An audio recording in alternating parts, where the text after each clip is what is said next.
So tell me, why do you think it's necessary for a libertarian candidate to run in this race? Well, I think it's important for a libertarian candidate to run in every race. And the reason why is that we deal with the illusion of a two-party system. If you look at what's happening now, the Republicans came in office with promises to lower the deficit. That didn't happen. Then the Democrats came into power in 2006 when it comes to Congress. They became the majority party.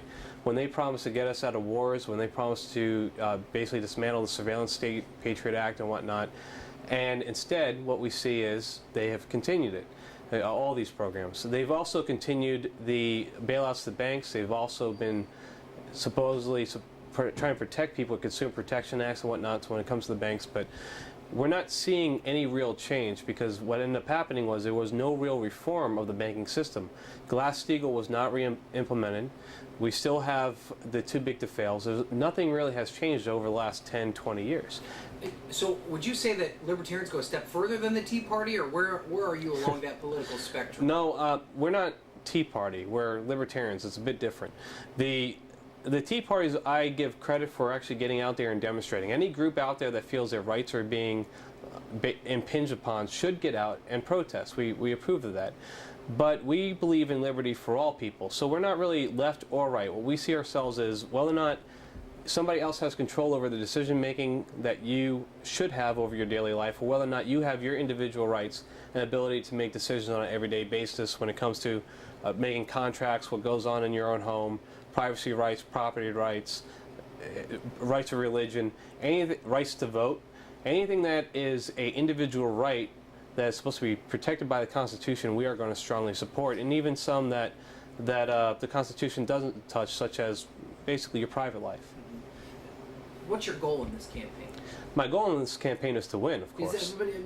That's a tall order. This is a district that's voted Democrat for the last decade or so by really large margins. I mean, it's difficult for a Republican to win. How can a libertarian? Well, I think a libertarian addresses issues stronger than a Republican does, and the reason why is that there are huge problems in this district right now. We have voters' rights that is denied by the state of Virginia, which I believe is a constitutional issue.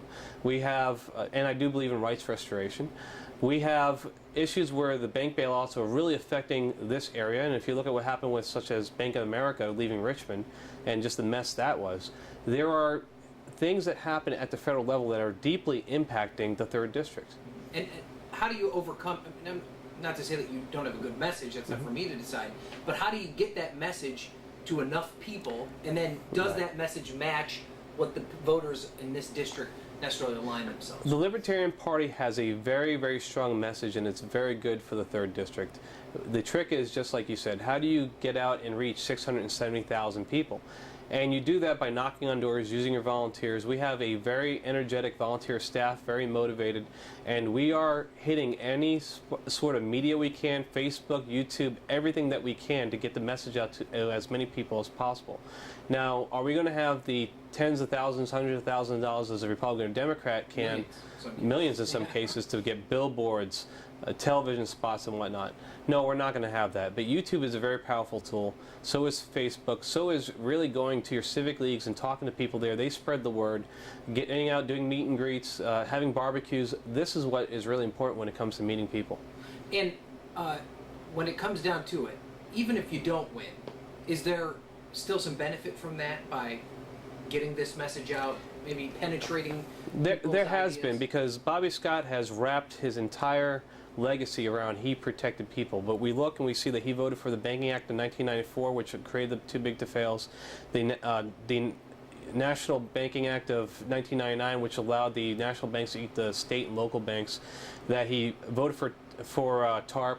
That he's done nothing about the Federal Reserve System, that he actually passed the extension of the Patriot Act of 2009 and the Cybersecurity Act of 2009, that our troops are still in Iraq and Afghanistan. These are all huge issues that we've been bringing up. Mercury levels in the 3rd District, over in the western edge of the district and eastern edge of the district, and he hasn't strongly come out against the coal plant in Dendron.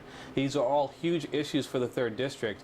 These are things that I am showing that he has not done, despite his claims of being there to help the individuals and the citizens of the 3rd Congressional District, and I am pushing to make people recognize that. And I'm also pushing to make people recognize that we do have a one-party system masquerading as a two-party system, and I aim to change that.